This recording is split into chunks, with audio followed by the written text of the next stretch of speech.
আসসালামু আলাইকুম।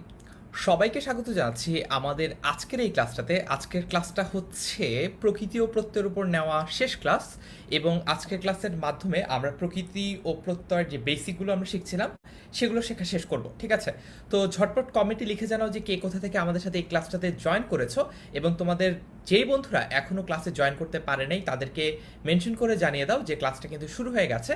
আর class timing নিয়ে তোমাদের পক্ষ থেকে একটা অনুরোধ ছিল যে ক্লাসগুলো যাতে 5টা বা 5:30 এই সময়টাতে না নিয়ে, যেহেতু মাগরিবের নামাজ থাকে এর পরে যাতে নেওয়া হয়, এই কারণেই কিন্তু ক্লাসগুলো শিফট করে একেবারেই শুধুমাত্র তোমাদের অনুরোধে, তোমাদের সুবিধার কথা চিন্তা করে ক্লাসগুলো কিন্তু শিফট করে 7টায় নেওয়া হয়েছে। এবং এখন থেকে আমরা চেষ্টা করব যে ক্লাসগুলো এই সময়টাতেই নেওয়ার অর্থাৎ সন্ধ্যা 7টার সময় ক্লাসগুলো নেওয়ার চেষ্টা করব, যদি না এর পরবর্তীতে অন্য কোনো ঘটনা বা অন্য কোনো অনুরোধ তোমাদের পক্ষ থেকে আসে। ঠিক আছে? আচ্ছা, আমি একটু দেখি যে তোমাদের পক্ষ থেকে কারা কারা জয়েন করেছো। আরেকটা রিকোয়েস্ট একটু ছিল তোমাদের পক্ষ থেকে, সেটাও আমি একটু বলি। সেটা হচ্ছে, তোমরা অনেকে বলেছিলে যে ভাইয়া যদি হচ্ছে আমাদের কি ধরনের প্রশ্ন এইচএসসি পরীক্ষায় আসবে সেগুলো প্র্যাকটিস করানো হতো তাহলে খুব ভালো হতো। এই ব্যাপারটাও অবশ্যই বিবেচনায় আছে। একটু অপেক্ষা করছি যে তোমাদের আসলে এই কোশ্চেন প্র্যাকটিস করানোর ক্ষেত্রে, কারণ হচ্ছে অন্যান্য ব্যাচগুলোতে আমরা যেভাবে করে কিনা এইচএসসি পরীক্ষার প্রশ্ন দেখেছি বা যেভাবে করে এইচএসসি পরীক্ষার প্রশ্ন সলভ করেছি, তোমাদের ক্ষেত্রেও মানবন্টনটা ঠিক একই রকম হবে কিনা, যেহেতু তোমরা করোনার কারণে একাডেমিক্যালি ক্ষতিগ্রস্ত বা ভুক্তভোগী একটা ব্যাচ, এই জন্য তোমাদের ক্ষেত্রে সরকারের ডিসিশনটা কীরকম হয়, তোমাদের ক্ষেত্রে মানবন্টনটা কীরকম হয়, প্রশ্নের প্যাটার্ন কীরকম হয়, এইটা একটু দেখতে হবে বা এইটার সময়টা একটু নিতে হবে। এই কারণেই তোমাদেরকে এই মুহূর্তে আসলে এইচএসসির জন্য প্রশ্ন সলভ করাচ্ছি না, তোমাদেরকে জাস্ট বেসিকগুলো পড়াচ্ছি। যে বেসিকটা পারলে তোমাদেরকে পরবর্তীতে জাস্ট একটু দেখিয়ে দিলেই তোমরা কিন্তু প্রশ্নগুলো সলভ করতে পারবা। তো সরকার যেই মুহূর্ত থেকে বলবে যে this is the question pattern বা এটা হচ্ছে মান বন্টন, তখন থেকে কিন্তু আমরা সেই কোশ্চেনগুলো সলভ করা শুরু করে দেবো। ঠিক আছে?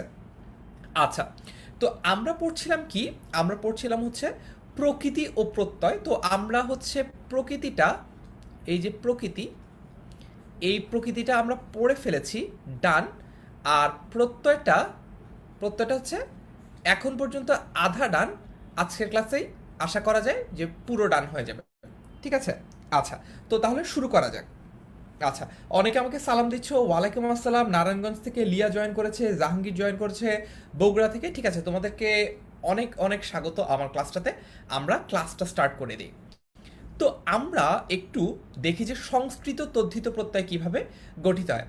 একদম সোজা সাপটা একটা কথা বলি, যে তোমরা দেখবা যে বাংলা শব্দ বা বাংলা ভাষার সাথে সংস্কৃত শব্দ বা সংস্কৃত ভাষার যেই মূল পার্থক্যটা থাকে, সেই মূল পার্থক্যটা হচ্ছে খুবই বেসিক। সেটা হচ্ছে যে সংস্কৃত একটু কঠিন হয় বা হার্ড হয়, কিংবা সংস্কৃতের যেই শব্দগুলো সেগুলো একটু অপ্রচলিত হয়। তো অনেক সময় আমরা যখন উপসর্গ নির্ণয় করতে যাই, আমাদেরকে প্রশ্নতে এরকম বলে না যে এইটা কোন উপসর্গ, বাংলা উপসর্গ নাকি সংস্কৃত উপসর্গ, তখন কিন্তু অনেক সময় আমরা বুঝতে পারি না যে আসলে সেটা কি হবে। তো এটা বোঝার সবচেয়ে সহজ ট্রিক হচ্ছে যে তোমরা দেখবা যেই শব্দটা থেকে উপসর্গ নির্ণয় করতে দেওয়া হয়েছে সেই শব্দটা প্রচলিত নাকি অপ্রচলিত। এমন না যে প্রচলিত হলেই সেটা বাংলা হবে আর অপ্রচলিত হলেই সেটা সংস্কৃত হবে। তবে হায়ার পসিবিলিটি হচ্ছে, হায়ার চান্সেস হচ্ছে ব্যাপারটা এরকম হওয়ার। একদম যদি না পারো তখন হচ্ছে এই পদ্ধতিটা তোমরা অ্যাডপ্ট করতে পারবা। ঠিক আছে? আচ্ছা, ওকে। মাহমুদ হাসান বলছে 1.5 মাস পরে আসলাম, আশা করি আগের ক্লাসগুলো দেখে ফেলবা। মাহমুদ গাজীপুর থেকে আরাফাত জয়েন করেছে, শালু সালাম দিচ্ছে চট্টগ্রাম থেকে। ওকে, তো আমরা ক্লাসটা শুরু করি। দেখি এখানে একটা স্ন, এটাকে আমরা কি বলতে পারি? এটাকে আমরা বলতে স্ন।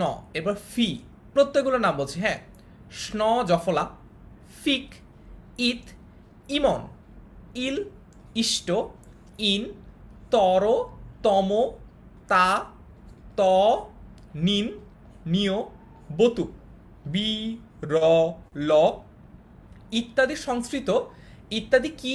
সংস্কৃত তদ্ধিত প্রত্যয় যোগে যেই শব্দগুলো গঠিত হয় সেগুলো কিন্তু বাংলা ভাষায় ব্যবহৃত হয়। তো আমরা কয়েকটা এইরকম সংস্কৃত তদ্ধিত প্রত্যয়ের এক্সাম্পল আমরা সামনে আস্তে আস্তে দেখতে থাকবো। এখন কিছু রুলস অ্যান্ড রেগুলেশন সম্পর্কে আমাদের একটু জানতে হবে। তো এইখানে মূলত আমরা কিন্তু দেখে ফেলেছি যে কোন কোন সংস্কৃত তদ্ধিত প্রত্যয়গুলো নিয়ে আমাদের আজকের মূল আলোচনাগুলা। তবে এই আলোচনার পাশাপাশি কিভাবে কোন রুল ফলো করে, কোন ফর্মুলা ফলো করে জিনিসগুলো আসলে হয়েছে, সেগুলো কিন্তু আমরা আস্তে আস্তে জেনে ফেলবো। ঠিক আছে, আচ্ছা, ওকে। তো আমাকে একটু কমেন্ট করে জানাও যে তোমরা এখন পর্যন্ত আমরা প্রকৃতীয় প্রত্যয় যা কিছু পড়েছি, যেহেতু আজকে প্রকৃতীয় প্রত্যয়ের শেষ ক্লাস, তোমরা আমাকে এটা লিখে জানাও যে প্রকৃতীয় প্রত্যয় তোমরা আলাদা করতে পারো কিনা। তারপর গত ক্লাসে একটা ট্রিক শিখেছি যে কিভাবে তদ্ধিত প্রত্যয়কে খুব সহজে আলাদা করা যায়, সেটা তোমরা বুঝতে পেরেছো কিনা, এইগুলো আমাকে একটু লিখে জানাও। জেরিন জিজ্ঞেস করেছে যে ভাইয়া কেমন আছেন।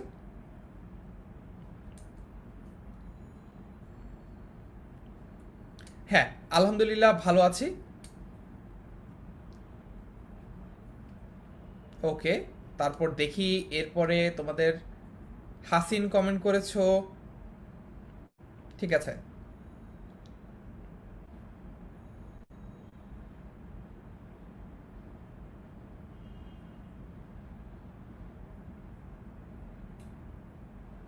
ওকে, ঠিক আছে, আমরা তাহলে ক্লাসটাতে প্রসিড করি। হ্যাঁ, আচ্ছা আচ্ছা, জেরিন বলছে জি ভাই এখন আলহামদুলিল্লাহ পারি, অনেক ভালো একটা কথা। ঠিক আছে, তো দেখা যাক এখন আমরা জিনিসগুলো একটু দেখা শুরু করি। কয়েকটা সাধারণ সূত্র। 1 নম্বর সূত্র, যে শব্দের সাথে স্ন প্রত্যয় যুক্ত হয় তার মূল ঘরের কি হয়, বৃদ্ধি হয়। যেমন নগর যোগ স্ন, মধুর যোগ স্ন, ঠিক আছে, মাধুর্য। আচ্ছা, তো এইখানে এইখানে আমরা দেখতে পাচ্ছি যে বৃদ্ধি কাকে বলে, এটা কিন্তু অবজেক্টিভের জন্য খুবই ইম্পর্টেন্ট। অবজেক্টিভের জন্য খুবই ইম্পর্টেন্ট কি, বৃদ্ধি কাকে বলে আর গুণ কাকে বলে, এটা কিন্তু আমরা প্রথম ক্লাসে শিখেছি। যদি মনে না থাকে প্রথম ক্লাসটা আরেকবার দেখতে হবে। হ্যাঁ, আচ্ছা, তো এই যে বৃদ্ধি বলে এটাকে, ঠিক আছে। আচ্ছা, অস্থানে আ, রস্বই অথবা দীর্ঘস্থানে ওই, রস্য অথবা দীর্ঘস্থানে ও, এবং রি স্থানে এবং রিয়ের জায়গায় আর হওয়াকে, রিয়ের জায়গায় আর হওয়াকে কি বলে, বৃদ্ধি বলে। ঠিক আছে, ওকে, ঠিক আছে, আমরা বুঝলাম এটা। এরপরে দেখি, যে শব্দের সাথে স্ন প্রত্যয় যুক্ত হয় তার প্রাতিপদিক। এখন দেখি কমেন্টে লিখে জানাও তো প্রাতিপদিক কাকে বলে, এটা তো তোমাদেরকে আগে পড়িয়েছি। কমেন্টে লিখে জানাও তো, তোমাদের জন্য প্রশ্ন হচ্ছে প্রাতিপদিক কাকে বলে। প্রাতিপদিক এটা কি, কমেন্টে লিখে জানাও। এটাও কিন্তু খুবই ইম্পর্ট্যান্ট একটা অবজেক্টিভ, এসএসসিতে কিন্তু অনেক সময় এটা আসে। ঠিক আছে, প্রাতিপদিক কোনটাকে বলে বলো তো, লিখে জানাও দেখি, আমি কমেন্ট দেখি তোমাদের।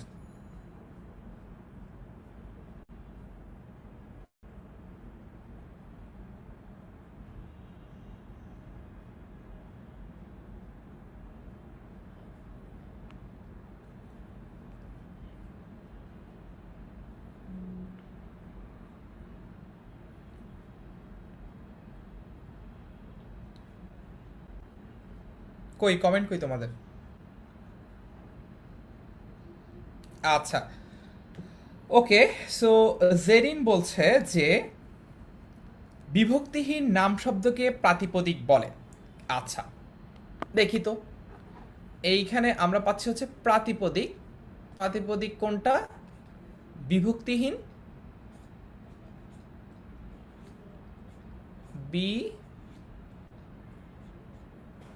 বিভক্তিহীন নাম শব্দকে প্রাতিপদিক বলে। ওকে, তো অন্তঃস্বর মানে কি, অন্ত মানে কিন্তু এখানে ভিতর না, অন্ত বলতে এখানে শেষ বোঝায়। অন্ত বলতে এখানে শেষ বোঝায়, অর্থাৎ বিভক্তিহীন নাম শব্দের শেষ যে স্বরটা, সেটা যদি উকার থাকে তখন হচ্ছে এটা ওকারে পরিণত হয়। উটা কি হয় দেখো, এই যে উ আছে, এই উটা পরিণত হয় কিসে, উটা পরিণত হয় ওতে। হুম, আর ও আবার এটা পরিবর্তন কি হয়, ওর সাথে একটা অযুক্ত হয়, এবং দুইটা মিলে হয়ে যায় কি জানো, দুইটা মিলে হয়ে যায় হচ্ছে অব, দুইটা মিলে হয়ে যায় অব। যেমন গুরু যোগ স্ন, এইখানে এই যে এইখানে গুরু রস্যকার আছে না, রস্যকারটা হয়ে যাওয়ার কথা কি ও কার, ও কার। দেখি তো ঘটনাটা হয়েছে কি, এই রস্যকারটা হয়ে গেল মনে করো ও কার, ওকে। তো তারপরে এরপরে আমরা দেখতে পাচ্ছি যে এই যে অর সাথে এই যে ওকারটা আছে, ওকারটার সাথে যখন একটা অ হয়, এই যে ওকারটার সাথে যখন একটা অ হয়, তখন এইটার সাথে এই রস্যকার আর এই ওকারটার পরিবর্তন হয়ে আমরা পেয়ে যাই অব, ঠিক আছে। গুরু যোগ স্ন হয়ে গেল কি গৌ র যোগ অব, ঠিক আছে, গৌ র যোগ অব। আচ্ছা, তারপরে এমডি সুমন রহমান কালকে থেকে 37 বার এই কমেন্টটা লিখেছে, ভাইয়া Bangla second paper question pattern ও মানবন্টন নিয়ে কি আলোচনা করেছেন বা ক্র্যাশ কোর্সে করেছেন কি, আমি পাচ্ছি না। তো 38তম বার তোমাকে এই কমেন্টটা দেওয়ার জন্য শুভেচ্ছা। ক্লাসের শুরুতেই তোমার এই কমেন্টটাকে মেনশন করে বলেছি যে যেহেতু সরকার কর্তৃক এখনো একদম লাস্ট প্রশ্নের প্যাটার্নটা পাই নাই, বা হচ্ছে লাস্ট কিভাবে প্রশ্নটা আসে এটা এখন আমি শিওর না। সো এখনই তোমাদেরকে আমি এই সলভটা করাতে পারছি না, বা করালেও হয়তো বা দেখা যেতে পারে যে সেটা নাও মিলতে পারে। তো এই কারণে আমরা যেটা করছি যে আমরা এখন টপিকগুলো ধরে ধরে আমরা বেসিক থেকে শুরু করে টপিকগুলো একদম বুঝছি। এরপর যখন আমাদের কাছে লাস্টলি ফাইনালি সরকারের ওই প্রজ্ঞাপনটা চলে আসবে যে পরীক্ষা কীভাবে হবে, মানবন্টন কী হবে, তখন তোমাদেরকে ওভাবে সলভ করবো, ঠিক আছে। আচ্ছা, তারপরে আচ্ছা জেরিন জিজ্ঞেস করছে, ভাইয়া এই টাইমটা কি ফিক্সড এখন? অলমোস্ট আমরা চেষ্টা করব 7:30 বাজেই তোমাদের ক্লাসটা নেওয়ার জন্য, জনস্বার্থে জেরিনের অনেক দিনের দাবি ক্লাসটা যাতে 7টা বাজে নেওয়া হয়, ঠিক আছে। আচ্ছা ওকে, পরের স্লাইডে যাই, এর পরের স্লাইড। হ্যাঁ,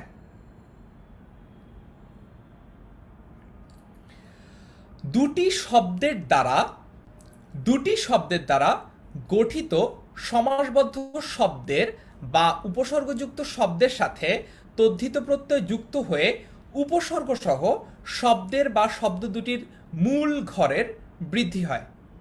আচ্ছা, ব্যাপারটা কীরকম একটু দেখি তো। আচ্ছা, ব্যাপারটা কীরকম দেখি তো। দুটি শব্দের দ্বারা গঠিত সমাসবদ্ধ শব্দের বা উপসর্গযুক্ত শব্দের সাথে তদ্ধিত প্রত্যয় যুক্ত হয়ে উপসর্গ সহ শব্দের বা শব্দ দুটির মূল ঘরের বৃদ্ধি হয়। আচ্ছা, আরেকবার দেখি, দেখো, যেমন আমরা যদি দেখি পরলোক যোগ ফিক, পরলোক যোগ ফিক, ঠিক আছে। প্রথম কথা হচ্ছে এই যে ফিক প্রত্যয়টা, এই যে ফিক প্রত্যয়টা, এই প্রত্যয়টা সংস্কৃত আমি কিভাবে বুঝি জানো, কারণ হচ্ছে এটা খুবই অপ্রচলিত একটা প্রত্যয়, এই কারণে আমি বুঝলাম যে এটা এই যে ফিক, এই যে ফিক এটা সংস্কৃত, নাম্বার 1, ঠিক আছে। নাম্বার 2, আমরা কি বলছিলাম যে এইখানে যে তদ্ধিত প্রত্যয়টা যার সাথে যুক্ত হবে দেখা যাবে যে ওইটা নিজেও একটা মিনিং বিয়ার করতে পারে। যেমন পরলোক, এটা কিন্তু এমনিতেই নিজেই একাই একটা শব্দ, ঠিক আছে। পরলোকের সাথে ফিক যুক্ত না হলে এই পরলোকের কি কোনো অর্থ থাকতো না, এই পরলোকের কিন্তু অর্থ থাকতো। তার মানে পরলোক ইটসেলফ এটা একটা শব্দ যার অর্থ আছে, তার সাথে একটা সংস্কৃত তদ্ধিত প্রত্যয় যেটা হচ্ছে গিয়ে ফিক, সেটা যুক্ত হয়েছে। পরলোক যোগ ফিক যুক্ত হয়ে কি হয়ে গেছে, পারলৌকিক, ঠিক আছে, পারলৌকিক। আচ্ছা, এইখানে এইটা কি একটু মিস্টেক আছে, আমাকে একটু বলো তো কি হবে এটা, এটা কি টাইপিং মিস্টেক আছে? আচ্ছা, পরেরটা আমরা দেখি, তোমরা একটু কমেন্টে লিখে জানাও। তারপরে দেখি এখন ব্যতিক্রম, ঠিক আছে। তারপরে ব্যতিক্রমটা আমরা দেখি একটু। বর্ষ শব্দ পরপদ হলে পূর্বপদের সংখ্যাবাচক শব্দের মূল ঘরের বৃদ্ধি হয় না, ঠিক আছে। আচ্ছা, পরবর্তীতে মূল ঘরের কি হয় না, বৃদ্ধিটা কিন্তু হয় না। আচ্ছা, দেখি একটু তো এইখানে বর্ষ যোগ এইটা আমি একটু তোমাদের বানানটা এখনই বই থেকে চেক করে বলছি, ঠিক আছে? আমাকে জাস্ট 30টা সেকেন্ড সময় দিলেই হবে। আমরা হচ্ছে দেখি তো বানানটা এক্স্যাক্টলি কি হবে, ঠিক আছে? প্রবাবলি টাইপিং মিস্টেক হয়েছে একটু, এখন ঠিক করে দিচ্ছি। আচ্ছা, সো এইটা মূলত হবে যেটা আমার মনে হয়, দেখো তোমাদেরকে আমি লিখে দেখাই এখানে। বেসিক্যালি প্রত্যয়টা দেখো, পরলোক যোগ এই যে এটা হবে, বুঝছো? এইটাই টাইপিং মিস্টেক হয়ে ভুলে ফিক হয়ে গেছিল। So sincere apologies for that, এটা স্নিক হবে, বুঝছো? মূর্ধন্যস্য আর ইও দুইটা মিলে এটা হলো স্নিক। আচ্ছা, হ্যাঁ এখন ঠিক আছে, এখন ঠিক আছে না? ওকে, আচ্ছা। সো এইটা তোমাদেরকে আমি স্লাইডটা যখন দিব তার আগে তোমাদেরকে ফিক্স করে দেব। এইটা হবে হচ্ছে এই যে, এইটা হবে হচ্ছে এইটা, হ্যাঁ ওকে, আচ্ছা, হ্যাঁ এখন ঠিক আছে। অনেক ধন্যবাদ এই কারেকশনটার জন্য। আমরা এইটা তোমাদেরকে স্লাইডটা দেওয়ার সময় ফিক্স করে দেবো। আচ্ছা, এখন একটু দেখি যে অভ্র দিয়ে আমি লিখতে পারি কিনা। যদি লিখতে পারি তাহলে এখনই একটু ফিক্স করে দিই, কারণ পরে যদি আবার খুঁজে না পাই।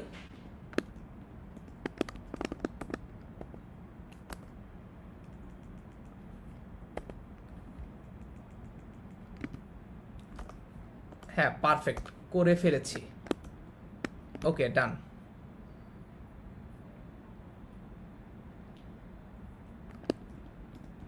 বর্ষযোগ স্নিক, আগেরটাতেও একটা জায়গায় ভুল ছিল। হ্যাঁ, এখন আই গেস মোটামুটি ঠিক আছে। কয়েকটা বানান একটু এই সুযোগে ঠিক করে দেই যেগুলো আমার পড়াতে পড়াতে চোখে এসেছে। ওকে, এইটাও স্নিক হবে।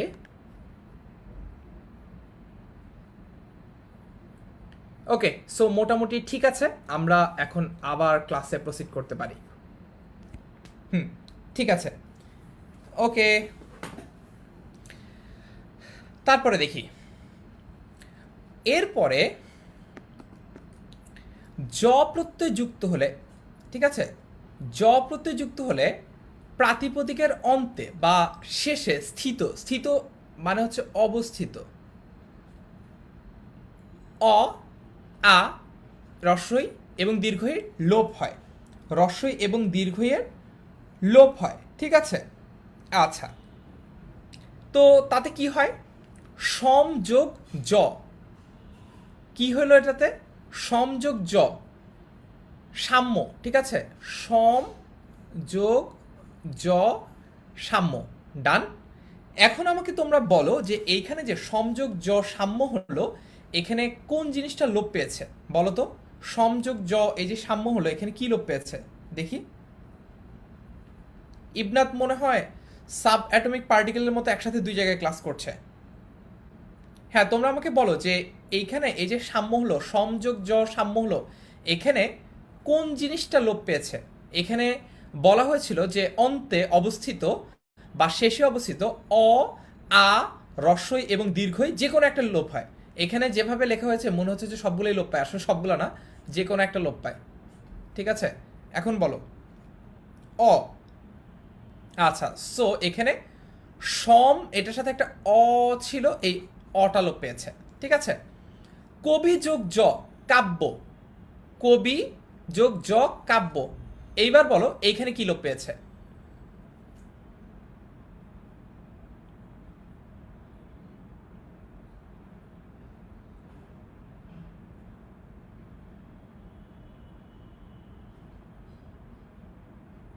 আচ্ছা, এই তো ই লোপ পেয়েছে, এক্স্যাক্টলি। এখন বলো তো সভা যোগ জ, এইখানে ঝামেলাটা কি বলো তো? এটা কি সমস্যাটা কি এখানে?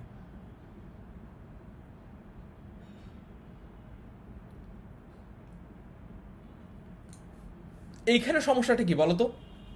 সভাযোগ জ সভ্য, হ্যাঁ, এখানে কি লোপ পাওয়ার কথা ছিল? ঝামেলাটা কি হয়েছে বলো তো দেখি এখানে। এটা যে একটা ব্যতিক্রম, ব্যতিক্রমটা কি এটা একটু বলো।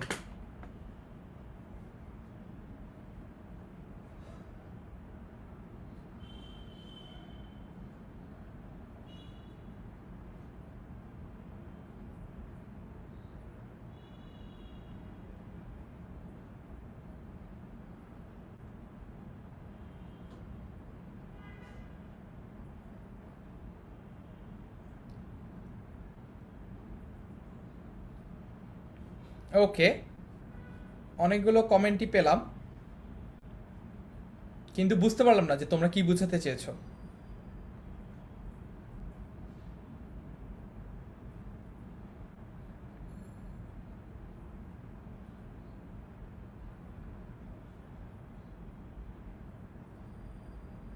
আচ্ছা, এইটা বেসিক্যালি কি হওয়ার কথা ছিল? এইখানে সভাজক জ, এটা কিন্তু হয়ে যাওয়ার কথা ছিল, এটা কিন্তু হয়ে যাওয়ার কথা ছিল কি, একটা অ আ রস্বই বা দীর্ঘই কিছু একটা লোপ পাওয়ার কথা ছিল, ঠিক আছে। কিন্তু ঘটনা হয়েছে যে এইখানে এই যে জটা ছিল, ঠিক আছে, এইটা কিন্তু লোপ পায় নাই, ঠিক আছে। এখানে যে অটা ছিল এটা কিন্তু লোপ পায় নাই, এটা অই আছে। ক্লিয়ার? আচ্ছা, তারপরে দেখি আরও কয়েকটা সংস্কৃত তদ্ধিত প্রত্যয় আমরা একটু দেখি, এবং এগুলার মিনিং কোনটার কিভাবে হয়েছে সেগুলো আমরা একটু দেখে ফেলি। হ্যাঁ, কোনটার মিনিং কিভাবে কোনটা হয়েছে সেগুলো আমরা একটু দেখে ফেলি।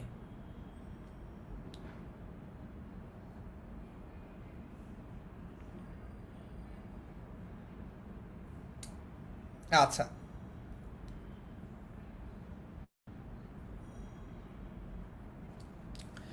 ইত প্রত্যয়, প্রথমটা যেটা সেটা হচ্ছে ইত প্রত্যয়। হ্যাঁ, দেখা যাক। ইত প্রত্যয় উপকরণজাত বিশেষণ গঠন করতে, উপকরণজাত বিশেষণ গঠন করতে, বিশেষণ মানে কি অ্যাডজেক্টিভ গঠন করতে,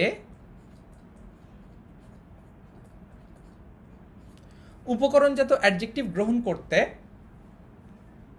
ইত প্রত্যয় ব্যবহৃত হয়। যেমন কুসুম যোগ ইত, ইত না বলে ইতও বলতে পারি, এবং এটার যে তদ্ধিত শব্দটা সেটা হচ্ছে কুসুমিত।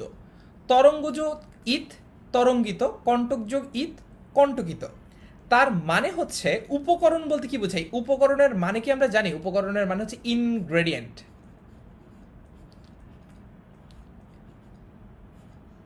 উপকরণ হচ্ছে ইনগ্রেডিয়েন্ট, ঠিক আছে। তার মানে হচ্ছে কোনো কিছু একটা থেকে উৎপন্ন কিছু, মানে মনে করো যখন বলা হচ্ছে যে তরঙ্গ যোগ ইত, তরঙ্গ থেকে, মানে তরঙ্গ মানে কি? তরঙ্গ মানে হচ্ছে ওয়েভ। তরঙ্গ মানে কি? তরঙ্গ মানে হচ্ছে ওয়েভ। ওয়েভ থেকে, ওয়েভ থেকে উৎপন্ন যখন বোঝায়, তার মানে হচ্ছে এই যে ওয়েভটা আছে এটা কিন্তু বেসিক্যালি একটা উপকরণ, এটা একটা উপকরণ। বুঝছো? আচ্ছা, ডান। তারপর হচ্ছে ইমন প্রত্যয় যোগে, এই ইমন প্রত্যয় এটা আগে কখনো দেখেছো? দেখি তো কমেন্টে, ইমন প্রত্যয় আগে কখনো দেখেছো?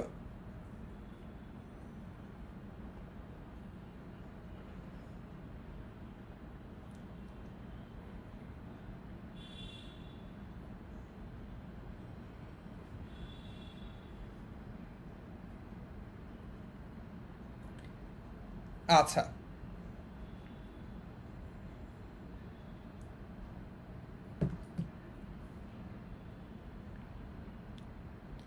আচ্ছা, ইমন প্রত্যয় আগে দেখো নাই তাই তো? আমিও দেখি নাই, দেখি আজকে, আজকে দেখি। ইমন প্রত্যয় দিয়ে একটা বিশেষ্য গঠনের ক্ষেত্রে, বিশেষ্য বা নাউন গঠনের সময় কিন্তু এইটা দেখা যায়। তো দেখো এইখানে নীল যোগ ইমন, নীল মানে কি? নীল মানে হচ্ছে ব্লু, ব্লু যোগ ইমন ইজ ইকুয়ালস টু কি হলো? নি লিমা। এখন আমাকে তোমরা বলো এই যে নীলিমাটা এটা কি অ্যাডজেক্টিভ নাকি নাউন? নীলিমা কি? নীলিমা কি অ্যাডজেক্টিভ নাকি নাউন? লিখে জানাও তো দেখি।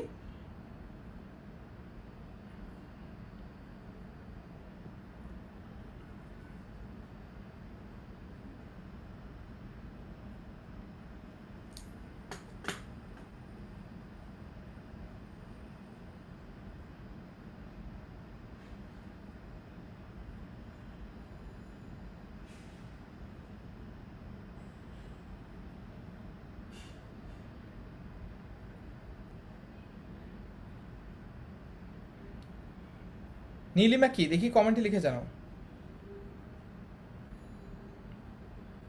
আচ্ছা, জাহাঙ্গীর বলছে নাউন, টিনা বলছে নাউন, হ্যাঁ সাদিয়া বলছে নাউন, এক্স্যাক্টলি এগুলো হচ্ছে নাউন। কারণ হচ্ছে নীল এইটা ছিল একটা অ্যাডজেক্টিভ, কারণ একটা নামের একটা একটা হচ্ছে রং বুঝিয়েছে, অবস্থা বুঝিয়েছে, এই কারণে এটা হচ্ছে কি, এই কারণে এটা হচ্ছে একটা এই কারণে এটা হচ্ছে একটা অ্যাডজেক্টিভ। কিন্তু এটার সাথে যখন ইমন যুক্ত হয়েছে তখন কিন্তু এই নীল থেকে এটা নীলিমায় পরিণত হয়েছে, এবং তখন এইটা আর কোনো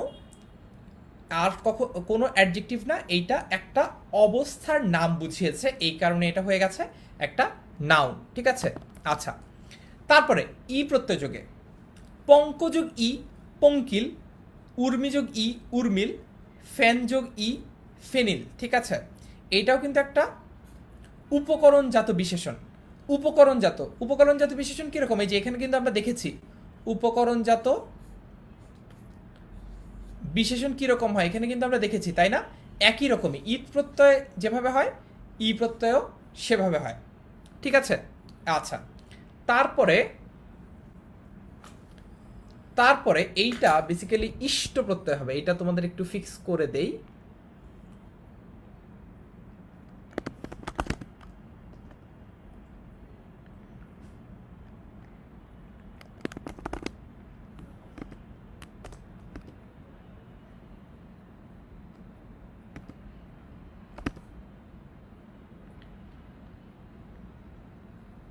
হ্যাঁ, এইবার ঠিক আছে। আচ্ছা আচ্ছা, তারপরে দেখি এইটাতেও মনে হয় এইটাতেও একটা টাইপিং মিস্টেক আছে। সো সরি, আজকে অনেকগুলো, যে বেচারা টাইপ করেছে সেও যে প্রকৃতি ও প্রত্যয় কাঁচা এটা বোঝা যাচ্ছে। এটা ইল প্রত্যয় হবে, পঙ্কযোগ ইল। ঠিক আছে।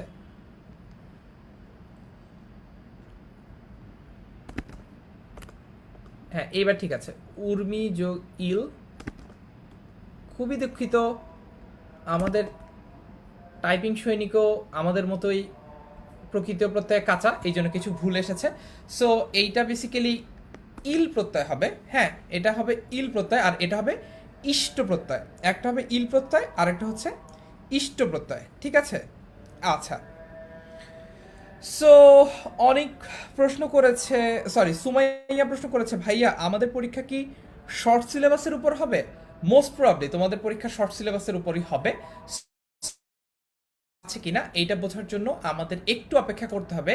যেই অপেক্ষাটা করছি বলেই এখনই তোমাদেরকে আমি এইচএসসির কোশ্চেন প্যাটার্ন দেখাচ্ছি না, কারণ হচ্ছে আমি দেখি যে এইচএসসির কোশ্চেনটা কিভাবে হয় বলে সরকার জানায়, আমরা সেভাবেই সলভ করব। ঠিক আছে। আচ্ছা, ওকে। তো ইষ্ট প্রত্যয়ে অতিশায়ন, অতিশায়ন মানে কি জানো? অতিশায়ন মানে হচ্ছে অতিরিক্ত বা বাড়ানো।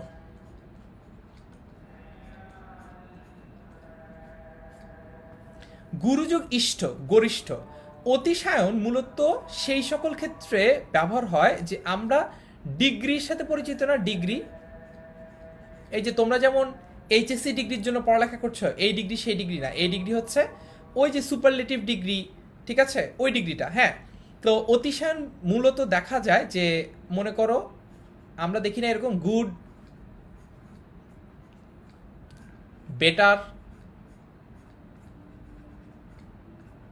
বেস্ট, এইটাই হচ্ছে ডিগ্রির পরিবর্তন। ঠিক আছে। তো ইষ্ট প্রত্যয় মূলত ব্যবহৃত হয় হচ্ছে সুপারলেটিভ ডিগ্রির ক্ষেত্রে, গরিষ্ঠ সবচেয়ে বড়, লঘিষ্ঠ সবচেয়ে ছোট। ঠিক আছে। আচ্ছা, ওকে। তারপরে দেখি, এরপরে ইন প্রত্যয় যোগে কিভাবে গঠিত হয়। ইন প্রত্যয়, জ্ঞান যোগ ইন কি হচ্ছে? জ্ঞান যোগ ইন জ্ঞানীন, সুখ যোগ ইন সুখীন, গুণ যোগ ইন গুণিন। আচ্ছা, তো এইখানে যে শব্দগুলো আমরা পাচ্ছি, জ্ঞানীন, গুণিন, সুখীন, মানিন, সবই বুঝলাম। এগুলা কি? এগুলো কিন্তু অ্যাডজেক্টিভ। এগুলা কি? এগুলো কিন্তু অ্যাডজেক্টিভ। হ্যাঁ, লিখে দেই যাতে তোমাদের মনে থাকে। এগুলো হচ্ছে অ্যাডজেক্টিভ। ওকে। আচ্ছা, জেরিন বলছে ভাইয়া এই টপিকের উপর কি পরীক্ষা নেওয়া হবে? এখনই এই টপিকটার উপর পরীক্ষা নেওয়া খুব একটা জরুরি আমি মনে করছি না, ফর মাল্টিপল রিজনস। এক নম্বর কারণ হচ্ছে তোমাদের অন্যান্য যেই জিনিসগুলো শর্ট সিলেবাসে ইনক্লুডেড সেই জিনিসগুলো শেষ করা বেশি জরুরি। তোমরা অনেকেই আমাদেরকে জানিয়েছো যে তোমাদের আসলে পড়া জমে যাচ্ছে, ক্লাস জমে যাচ্ছে, শেষ করতে পারছো না, কি করবে, সব কিছু নিয়ে ফ্রাস্ট্রেটেড, হতাশ। সো এর সাথে সাথে আরেকটা পরীক্ষা এই টপিকটার উপর যেটা কিনা শর্ট সিলেবাসের মধ্যে ইনক্লুডেডও না, যেটা কিনা আমরা শুরুতে তোমাদেরকে ফুল সিলেবাস পড়াবো বলেছিলাম এই কোর্সে, দেখে পড়াচ্ছি। সেই টপিকের উপর পরীক্ষা নেওয়াটা তোমাদের জন্য আরেকটা এক্সট্রা বার্ডেন ক্রিয়েট করা, এই জিনিসটা অ্যাট দিস মোমেন্ট করতে চাচ্ছি না, ঠিক আছে? আচ্ছা, তারপরে দেখি নাফিসা জিজ্ঞেস করছে ভাইয়া বাংলা সেকেন্ড পার্টের রিটেন পার্টের ক্লাস নেবেন না? হ্যাঁ নিব। আমাদের এই ব্যাকরণগুলো শেষ হলে, যেহেতু আগের ক্লাসেও মনে হয় বলেছি যে যেহেতু ব্যাকরণের এই পার্টটা পড়ানো শুরু করে দিয়েছি এবং প্রকৃতি প্রত্যয় যেহেতু খুবই মানে ট্রিকি একটা জিনিস, একটু ক্যাচ করতে কষ্ট হয়, আমি বলবো যে বাংলা ব্যাকরণের সবচেয়ে কঠিন টপিকগুলোর একটা হচ্ছে প্রকৃতি প্রত্যয়। এই কারণে এটা একটু সময় নিয়ে ধীরে ধীরে আমরা পড়ছি। এটা আজকের ক্লাসে শেষ হয়ে যাবে, এরপরে আমরা দেখব সামনের ক্লাসগুলোতে আমরা হচ্ছে রিটেন পার্টগুলো নিয়ে কোনটা নিয়ে কিভাবে কিভাবে কথা বলা যায়। তোমরা কি আমাকে একটু কমেন্টে লিখে জানাবা যে তোমাদের যদি আমি রিটেন পার্টের ক্লাস নেই, তোমাদের যদি আমি রিটেন পার্টের ক্লাস নেই, কমেন্টে একটু লিখে জানাও তো যে কিসের ক্লাস চাও। রিটেন পার্ট তো বুঝলাম, কোন টপিক, কোন টপিক লিখো তো কমেন্টে দেখি, আমি তাহলে একটু ক্লাস প্ল্যান সাজাতে পারবো। হ্যাঁ,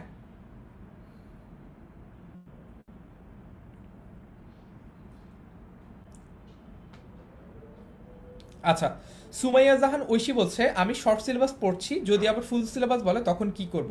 না, তোমাদেরকে শর্ট সিলেবাস বলে দেওয়ার পরে আমি তোমাদেরকে প্রবলেমটা বুঝাইতে পারিনি।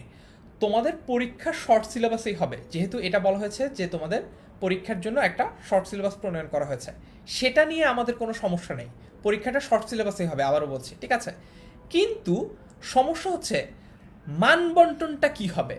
মানে মনে করো তোমার আগের পরীক্ষা যে প্যাটার্ন হতো, যেইভাবে হতো, এখন যদি ওরকম না হয়, মানে মনে করো আগে হচ্ছে Bangla first paper 100 number, Bangla second paper 100 number, 200 নাম্বারের পরীক্ষা হতো। এখন যদি তোমাদেরকে নতুন ফরম্যাটে যদি বলা হয় যে বাংলায় 50, বাংলা ফার্স্ট পেপারে 50 আর বাংলা সেকেন্ড পেপারে 50, তখন তোমাদের অবস্থা ব্যবস্থা কী রকম হবে, কোশ্চেন প্যাটার্নটা কীরকম হবে, সেটা আসলে ওই প্রজ্ঞাপনটা ছাড়া অ্যাট দিস মোমেন্ট প্রিডিক্ট করা বা পড়ানোটা সম্ভব না। এবং তোমাদের যদি পড়াই দেখা যেতে পারে সেটা নাও মিলতে পারে, তোমাদের অযথা সময় নষ্ট হতে পারে, এই জন্যই পড়াচ্ছি না, ঠিক আছে? যখন দিয়ে দিবে তখন আমরা পড়বো। আচ্ছা, সো কমেন্টে আমি দেখতে পাচ্ছি যে তোমরা প্রতিবেদন পড়তে চাও, সারমর্ম পড়তে চাও, তারপর সংলাপ রচনা পড়তে চাও। আচ্ছা, ওকে। নাফিসা বলছে যে আমাদের সিলেবাস 70%ই হবে। আল্লাহ, তোমরা আবার পার্সেন্টেজের হিসেবও বের করছো। আল্লাহ। শাকির মাহমুদ বলছে রচনা পড়তে চাই। রচনা একজন মানুষকে কিভাবে পড়ায় আমি জানি না, আমি কখনো কাউকে রচনা পড়াই নাই। যাই হোক, হ্যাঁ, সবচেয়ে বুদ্ধিমান হচ্ছে সাদিয়া, বলছে ভাইয়া সবাই এক একটা চাইছে তাই সব পড়াই দেন। হ্যাঁ, বুদ্ধির কোনো সীমা পরিসীমা নাই। ক্লাসে পার্টিসিপেন্ট মাত্র 20 জন, কিন্তু চাহিদার শখের কোনো কমতি নাই। যাই হোক, আমরা চেষ্টা করব তোমাদের এই যে রিটেন পার্ট নিয়ে তোমাদের যা কিছু ভয়, যা কিছু শঙ্কা সব দূর করার। একটা ছোট্ট জিনিস বলে নেই, সেটা হচ্ছে যে অনেক সময় আমরা একটু কনফিউজ হয়ে যাই যে রিটেনটা কীভাবে লিখবো। মানে প্রতিবেদন লিখতে পারাটা কিন্তু তোমাদের সমস্যা না। আমি বলি তোমাদের কিন্তু প্রতিবেদনে কি লিখতে হবে, যে কার বিষয়ে, কোন অনুষ্ঠান সম্পর্কে, কিভাবে কি রিপোর্ট লিখতে হবে, এটা লেখা নিয়ে তোমাদের কোনো সমস্যা নাই। সমস্যা হচ্ছে যে ভাইয়া কোন নিয়মে লিখব। কেন এই নিয়মের ঝামেলাটা আসে? কারণ হচ্ছে ভাইয়া বাংলা সেকেন্ড পেপারের তো কোনো স্পেসিফিক বোর্ড বই নাই এইচএসসির জন্য। তাহলে আমি কি করব? বাংলা সেকেন্ড পেপারের অন্যান্য যে কোনো এনসিটিবি, কি বললাম, এনসিটিবি অনুমোদিত, এনসিটিবি কর্তৃক অনুমোদিত যে কোনো বাংলা ব্যাকরণ বই, সেটা ভাষাশৈলী হতে পারে, সেটা ভাষা শিক্ষা হতে পারে, ভাষা সাহিত্য হতে পারে, যে কোনো বই হতে পারে, সেই বইটার নিয়মটা ফলো করবা। কিন্তু এইখানে একটা জিনিস সবসময় মনে রাখবা, এইখানে তোমরা একটা বইয়ের, মানে মনে করো প্রতিবেদন লিখছো, ঠিক আছে, মনে করো ফর এক্সাম্পল প্রতিবেদন লিখছো, প্রতিবেদন লিখছো তুমি মনে করো ক নামক একটা বই থেকে, তুমি পুরা প্রতিবেদনের নিয়মটা এই বইটা থেকে ফলো করবা, ঠিক আছে? এইটার মধ্যে আমরা যেখানে গিয়ে ধরা খাই এবং যে কারণে আমরা বোর্ডে নম্বর কম পাই এবং বাংলা দ্বিতীয় পত্রে A+ মিস করি এবং বাংলা দ্বিতীয় পত্রের জন্য বাংলা A+ মিস করি এবং তার কারণে গোল্ডেন মিস করি এবং তার কারণে হচ্ছে অনেক সময় দেখা যায় যে ভর্তি পরীক্ষায় আমরা এইচএসসি যে স্কোরটা সেটা কম পাই। সেটা হচ্ছে আমরা বিভিন্ন বইয়ের নিয়ম নিয়ে একটা নিজস্ব উদ্ভাবিত জগা খিচুড়ি নিয়ম বানাই, তারপরে সেই জগা খিচুড়ি নিয়মটা বোর্ডে ইমপ্লিমেন্ট করতে চাই এবং তখন আমাদের নম্বরটা যত পাওয়ার কথা তার চেয়ে কম আসে। এই জিনিসটা করবো না। যে কোনো একটা নিয়ম ফলো করো, যে কোনো একটা এনসিটিবি অনুমোদিত বইয়ের যে কোনো একটা নিয়ম ফলো করো, সবগুলো বই থেকে নিয়ে নিয়মকে গুলিয়ে যদি জগা খিচুড়ি বানাতে চাও তখন দেখবা যে নাম্বার কম আসছে, ঠিক আছে? আচ্ছা, ওকে। জাহাঙ্গীর বলছে ভাইয়া এই কোর্স শেষে কি আমাদের মডেল টেস্ট পরীক্ষা হবে? আমি এখনই নিশ্চয়তা দিয়ে বলতে পারছি না। এইটা অ্যাকচুয়ালি কোর্সের অ্যাডমিনিস্ট্রেশনের সাথে জড়িত আছে যারা, তাদের সাথে কথা বলে জানাতে হবে। সো কোর্স ইনস্ট্রাক্টর হিসেবে আমি এখনই বলতে পারছি না। তবে যদি মডেল টেস্টের আয়োজন করা হয় আমি আমার পক্ষ থেকে যতটুকু সম্ভব তোমাদের জন্য চেষ্টা করব প্রশ্নগুলো মানসম্পন্ন করার জন্য। আচ্ছা, তো যা পড়ছিলাম সেখানে আসি। সমাসে ইন প্রত্যয়ান্ত শব্দের পরে তৎসম শব্দ থাকলে ইন প্রত্যয়ান্ত শব্দের দন্তন্য লোপ পায়। কি বললাম? কি বললাম?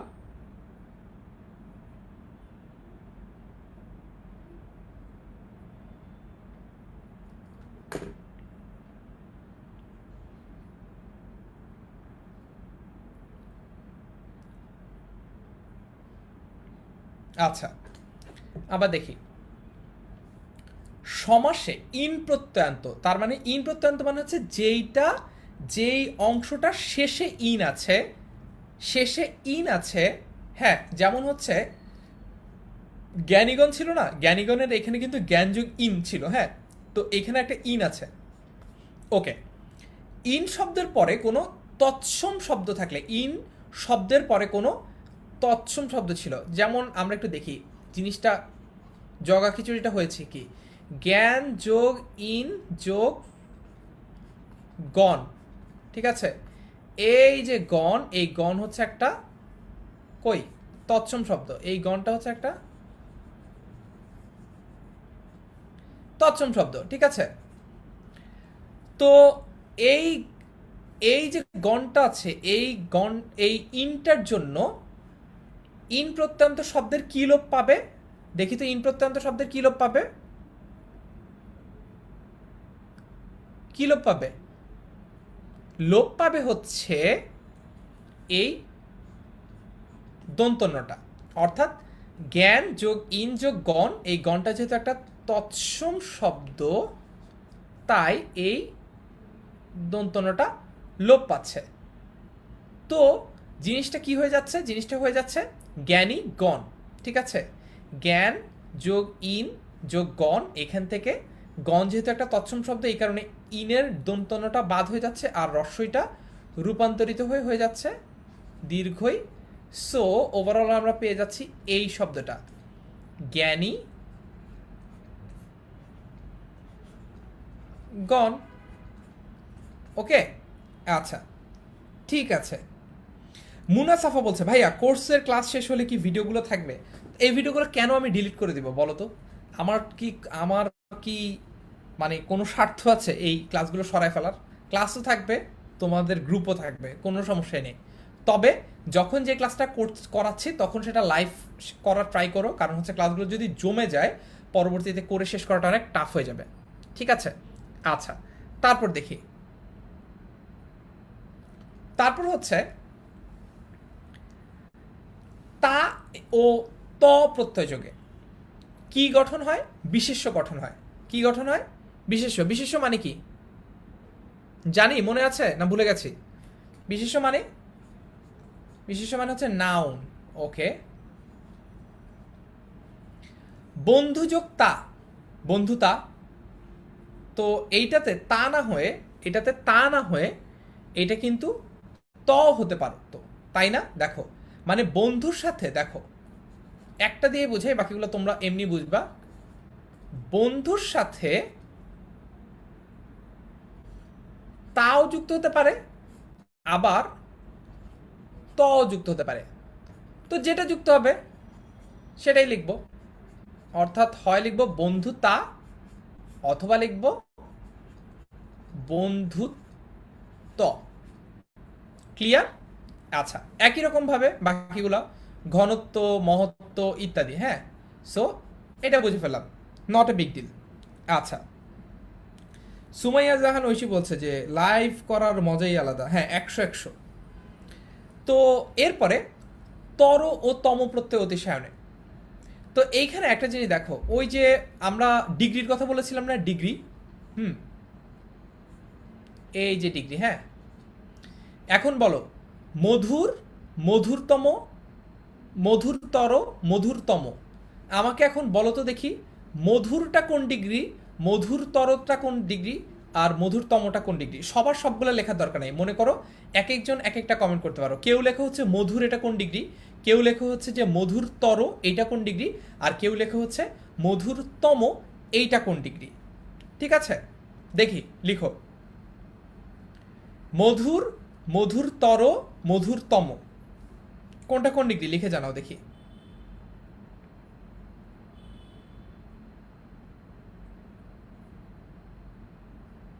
আচ্ছা, ঐশী বলছে মধুর হচ্ছে পজিটিভ, সিম্পল, আর শুভ বলছে মধুর হচ্ছে পজিটিভ। মিষ্টি বলছে মধুর সিম্পল। আচ্ছা বুঝছি, সিম্পল, হ্যাঁ, ওকে ডান, এটা সিম্পল, এটা ডান, এটা বুঝে ফেলছি, এটা সিম্পল। এখন মধুর তর কি বলো, মধুর তর কি?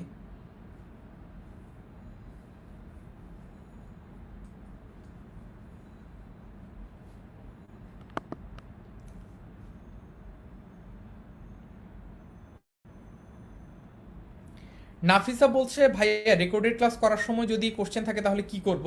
আসলে খুব বেশি কিছু করার নাই, কারণ হচ্ছে তোমার কোশ্চেনগুলো ইনস্ট্যান্ট সলভ করে দেওয়ার জন্যই লাইভ ক্লাস নেওয়া হচ্ছে। তার চেয়ে যদি রেকর্ডেড ক্লাস নিয়ে তোমাদের কাছে উপস্থাপন করতাম, সেটা আমাদের জন্য প্রোডাকশন এন্ড থেকে অনেক সহজ হতো। ঠিক আছে, তো সেটা না করে তোমাদের জন্য লাইভ ক্লাস আয়োজন করা একটাই উদ্দেশ্য, সেটা হচ্ছে তোমাদের যে কোনো ডাউট যাতে তোমরা ইনস্ট্যান্ট ক্লিয়ার করে নিতে পারো। ঠিক আছে, আচ্ছা, মধুরতর কম্পাউন্ড, ওকে। আচ্ছা, সবচেয়ে ভালো হচ্ছে সাদিয়া, সবগুলোই বলেছে, বলছে হচ্ছে মধুর পজিটিভ, মধুরতর কম্পারেটিভ, মধুরতম হচ্ছে সুপারলেটিভ। এক্স্যাক্টলি, তার মানে এইখানে আমরা তর ও তম এই প্রত্যয়গুলো যোগে কিভাবে ডিগ্রি চেঞ্জ হয়, মধুর কিভাবে মধুর তর হয়, ঠিক আছে, মধুর তম হয়, এটা আমরা জানলাম। তো একটা এক্সাম্পল আমরা দেখি, সেটা হচ্ছে মনে করো বৃহৎ, ঠিক আছে, বৃহত্তর আর বৃহত্তম। Done, okay. Positive, comparative, superlative,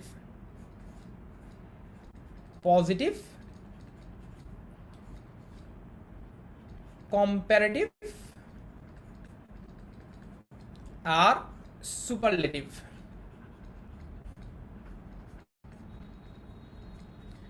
ঠিক আছে, বুঝছি। তারপরে এরপরে হচ্ছে নিন বা ইন প্রত্যয় যোগে তৎসম্পর্কিত। তৎসম্পর্কিত মানে হচ্ছে তার সম্পর্কিত, হ্যাঁ, তার সম্পর্কিত অর্থে বিশেষণ গঠনে সর্বজন যোগ নিন কি হয়? সর্বজন যোগ নিন কি হয়? সর্বজ নিন। কুল যোগ নিন কুলিন, নবযোগ নিন নবীন। ঠিক আছে, একই রকম ভাবে কি হয়,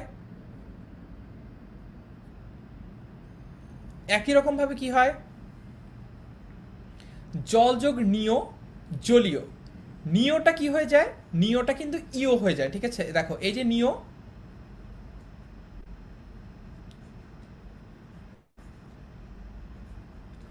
এইটা পরিবর্তিত হয়ে হয়ে যায় ইও। ঠিক আছে, তো জল যোগ নিয় ইকুয়ালস টু কি হয়ে যায়? নিয়টা কি হয়? ইও হয়। ঠিক আছে, তাহলে হয়, হওয়ার কথা হচ্ছে জল যোগ ইও, এরকম। তো এই যে দীর্ঘই আছে, দীর্ঘইটা কি করে ফেলতে পারি আমরা? দীর্ঘইটা আমরা লিখতে পারি এইভাবে, দীর্ঘই কাট দিয়ে, দীর্ঘই কাট দিয়ে লিখে ফেলতে পারি এইভাবে, ঠিক আছে? ওকে, তারপরে দেখি, তারপরে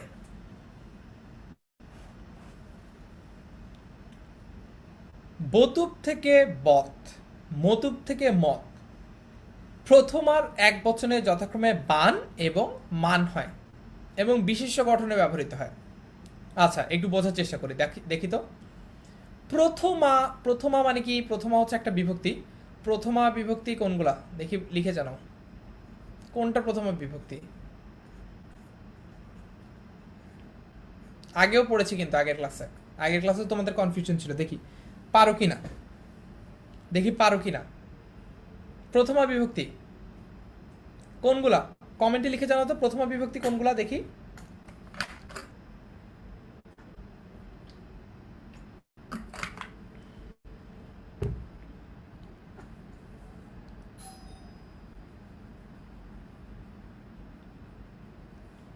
ঐশী বলছে আই লাভ ডিগ্রি, কোন ডিগ্রি? এমবিবিএস। আচ্ছা, তাসলিমার ছবি, জেরিন বলছে, জেরিন বলছে শূন্য বিভক্তি। ওকে, আচ্ছা, তার মানে মূলত প্রথমা অথবা শূন্য বিভক্তি। তার মানে অধিকাংশ ক্ষেত্রেই যেখানে দেখা যায় যে তেমন কোনো পরিবর্তন নাই, আর যদি পরিবর্তন থাকে মানে যদি অ থাকে, এই অ থাকা বিভক্তি হিসেবে অ থাকা কিন্তু আসলে তেমন কোনো পরিবর্তনই না, ঠিক আছে? আর শূন্য আর অ আমরা কাছাকাছি বলতে পারি, আলাদা তেমন কোনো পরিবর্তনই এখানে কিন্তু হয় না।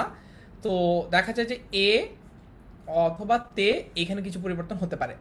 তো প্রথমা তার মানে হচ্ছে এই যে এইখানে যখন এক বচন থাকে এবং প্রথমা বিভক্তি থাকে, প্রথমা বিভক্তি মানে হচ্ছে ইদার কিছুই থাকবে না, হয় শূন্য অথবা অ এরকম থাকবে, অথবা এ কিংবা তে থাকবে। যেমন গুণ যোগ বতুপ, গুণ যোগ বতুপ, এইখানে দেখো এটা কি কিছু আছে? এটা কিন্তু একটা প্রথমা বিভক্তি, কারণ এখানে আসলে আলাদা করে কিছু নাই। ডান। আচ্ছা, আর এইখানে এক বচন বলা হচ্ছে কেন? এক বচন বলা হচ্ছে কারণ এইখানে দেখো, এখানে যদি আমি বলতাম যে গুণ গুলো, তাহলে এটা কি হতো? তাহলে এটা কি এক বচন হতো? তখন কিন্তু এটা এক বচন হতো না, তখন এটা হয়ে যেত বহুবচন বা প্লুরাল, বহুবচন বা প্লুরাল, ঠিক আছে? ঠিক আছে, বহুবচন বা প্লুরাল। তো যেহেতু বহুবচন বা প্লুরাল হয় নাই, এক বচন হয়েছে, তাই এটা হচ্ছে গুণ এবং, এবং এই যে বতুপটা, বতটা, ঠিক আছে, এটা কি হয়ে গেছে? এটা হয়ে গেছে, এই যে বতুপটা, বতুপটা হয়ে গেছে বান, বতুপটা হয়ে গেছে বান, এবং মতুপ, মতুপটা হয়ে গেছে মান, ঠিক আছে? এভাবে মনে রাখবা, বতুপ হয় বান, মতুপ হয় মান, ঠিক আছে? আচ্ছা, তো এইভাবে আমরা পাই হচ্ছে গুণবান, তারপর দয়াবান, বুদ্ধিমান, শ্রীমান ইত্যাদি। এইভাবে আমরা এইগুলো পাই, ঠিক আছে?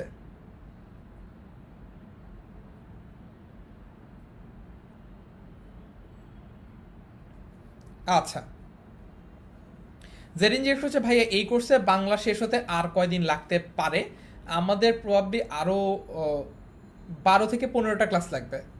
আচ্ছা, তো তারপরে আরও এরকম কিছু প্রকৃতীয় প্রত্যয় এখানে আছে, আমরা এইগুলোও কিন্তু বাসায় পড়বো, ঠিক আছে? আরও অনেকগুলো আছে এখানে আছে, আমি তোমাদেরকে বলি, এখানে আছে হচ্ছে টোটাল 18টা। সো 11, 12 পড়লাম, তারপর হচ্ছে ল প্রত্যয় যোগে কীভাবে বিশেষ্য বা নাউন গঠন হয় সেটা আমরা পড়বো। শীতযোগ ল শীতল, বৎসযোগ ল বৎসল, খুবই সহজ, আলাদা করে বোঝানোর কিছু নাই।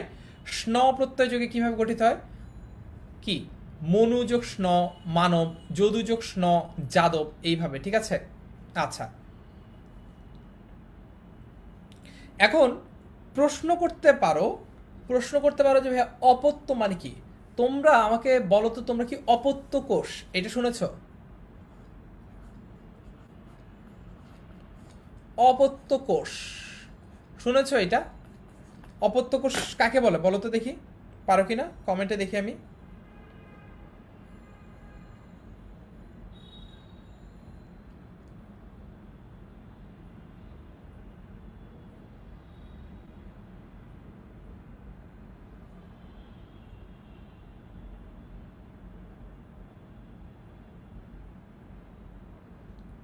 অপত্য কোষ কাকে বলে?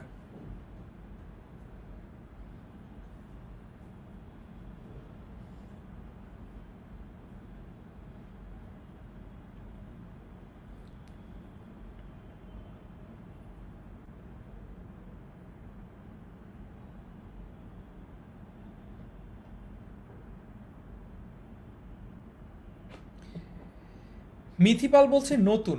আচ্ছা, অপত্যর একদম এক্সাক্ট মানে হচ্ছে সন্তান।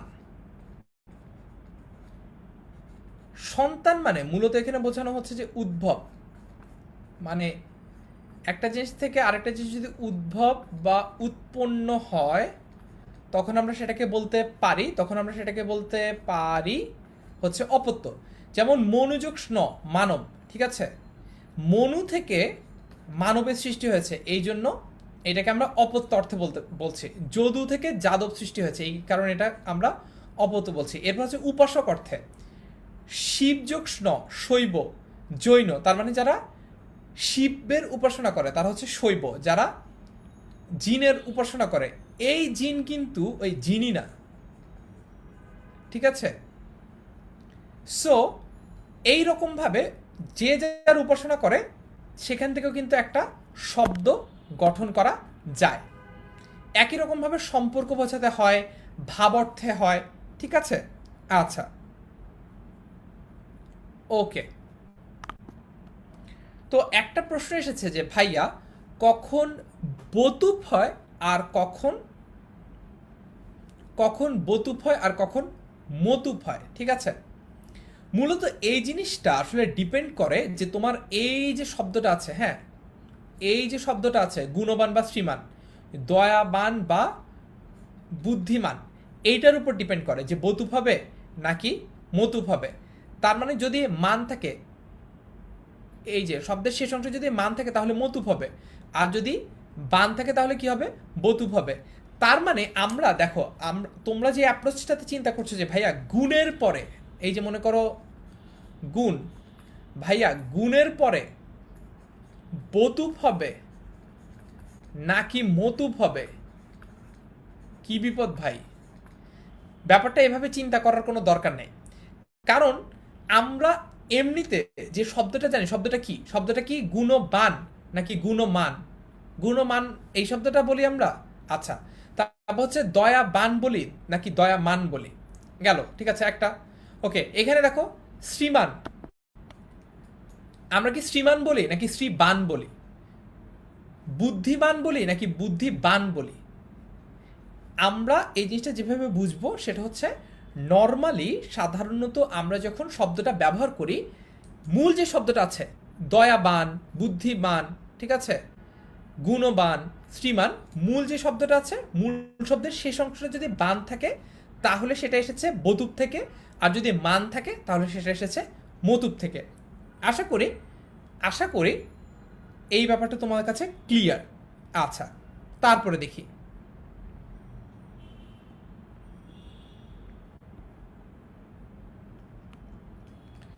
এরপরে, হ্যাঁ আরেকটা ভুল, এইটাও ঠিক করে দিই, এটাও স্নিক হবে।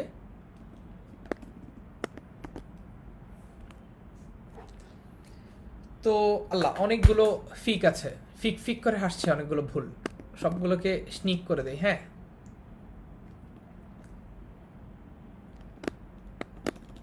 এগুলো আমরা এখনই ফিক্স করে ফেলছি। আর কোথাও যদি ফিক থাকে ফিকগুলো পাল্টে নিজ দায়িত্বে স্নিক করে নিও, ঠিক আছে। আমরা আমাদের প্রকৃতি ও প্রত্যয়ের আলোচনার একদম শেষ পর্যায়ে চলে এসেছি। স্নিক কিংবা ইক প্রত্যয় কিভাবে গঠিত হয়। দক্ষ বা বেত্তা, বেত্তা এই শব্দটা শুনেছো কখনো? আচ্ছা, তোমরা এক কথায় প্রকাশের সময় এই কথাটা পড়েছো, ইতিহাস বেত্তা। বেত্তা বলতে মূলত বোঝা হচ্ছে বিশেষজ্ঞ, বিশেষজ্ঞ। সহজে বলবো, সহজে বলতে হয় বেশি বুঝেছে সে হইল বিশেষজ্ঞ, বুঝছো? তো দক্ষ বা বেত্তা বোঝে সাহিত্যিক, যে সাহিত্যের ব্যাপারে ভালো বুঝে সে হচ্ছে সাহিত্যিক। বৈদিক, যে বেদের ব্যাপারে ভালো জ্ঞান আছে যার। বৈজ্ঞানিককে, যার বিজ্ঞানের ব্যাপারে ভালো জ্ঞান আছে। বিষয়ক অর্থে সামুদ্রিক, সমুদ্রের বিষয়ে। নাগরিক নগরের বিষয়, মাসিক মাসের বিষয়, ধার্মিক সামরিক সামাজিক একই রকম, ঠিক আছে। আবার বিশেষণ বা অ্যাডজেক্টিভ গঠনে হেমন্ত যোগ স্নিক, হৈমন্তিক, অকস্মাৎ যোগ স্নিক, আকস্মিক, ঠিক আছে। আচ্ছা, সো এইভাবে করে কিন্তু প্রকৃতীয় প্রত্যয় গঠন হয়। তো দেখতে দেখতে আমরা আমাদের বাংলা ব্যাকরণের সবচেয়ে কঠিন টপিক প্রকৃতীয় প্রত্যয়ের শেষ পর্যায়ে চলে এসেছি। আমরা প্রকৃতীয় প্রত্যয়ের উপর 4টা ক্লাস করেছি। আমরা প্রথম 2টা ক্লাসে হচ্ছে কৃত প্রত্যয়, আমরা কৃত অংশটা নিয়ে পড়ালেখা করেছি। পরের 2টা ক্লাসে আমরা হচ্ছে তদ্ধিত অংশটা নিয়ে ক্লাস করেছি, অর্থাৎ প্রথম 2টা ক্লাসে আমরা কৃত প্রত্যয় পড়েছি, পরের 2টা ক্লাসে আমরা তদ্ধিত প্রত্যয় পড়েছি, ঠিক আছে। সো কৃত প্রত্যয় থেকে দেখা যায় যে ভার্ব গঠন হয়, আর তদ্ধিত প্রত্যয় থেকে নামপদ গঠন হয়। সো আই গেস তোমাদের কাছে এখন ক্লিয়ার যে প্রকৃতীয় প্রত্যয় কিভাবে গঠন করা হয়। তবে এইখানে প্রকৃতীয় প্রত্যয়ের ব্যাপারে ভালো করার সবচেয়ে গুরুত্বপূর্ণ মেথড হচ্ছে এগুলো বারবার প্র্যাকটিস করা। কারণ এক একটা শব্দ তোমরা এখানে দেখবা যে সন্ধির নিয়ম যদি তোমরা দেখো, যে সন্ধি একদম পার্টিকুলার একটা নিয়মই ফলো করে। যেমন সকল ক্ষেত্রে প্রায় 99% ক্ষেত্রেই তোমরা দেখবা যে অ যোগ অ ইকুয়ালস টু আ হয়। সমস্যা হলো প্রকৃতীয় প্রত্যয়ের ক্ষেত্রে এক একটা জায়গায় এক এক ধরনের প্রত্যয় ব্যবহৃত হয়ে এক এক রকম সেটা রূপ দাঁড়ায়। তার মধ্যে এই যে প্রত্যয়গুলো রয়েছে এগুলো আবার আকার আকৃতি পাল্টায়। যেমন এই যে তোমাদের দেখো বতুপ যেমন বান হয়ে যায়, ঠিক আছে, এইরকম এক একটা চেঞ্জেস আসে, ঠিক আছে। আচ্ছা, সো আশা করি তোমাদের কাছে প্রকৃতীয় প্রত্যয়ের এই ব্যাপারটা ক্লিয়ার। সো আজকের ক্লাসে তাহলে আমরা এই পর্যন্তই শেষ করছি। পরবর্তী ক্লাসে আবারও দেখা হবে নতুন কোনো টপিক নিয়ে, এবং আমরা চেষ্টা করব পরবর্তী ক্লাসগুলোতে তোমাদের রিটেন পার্টগুলো সম্পর্কে হাইলাইট করতে বা আলোকপাত করতে। দেখা যাক পরের ক্লাসের জন্য আমরা কোন কন্টেন্ট রেডি করতে পারি। পরের ক্লাসের জন্য আমন্ত্রণ জানিয়ে আজকের ক্লাস থেকে শুভেচ্ছা বিদায় জানিয়ে এখানে শেষ করছি। আসসালামু আলাইকুম, আল্লাহ হাফেজ।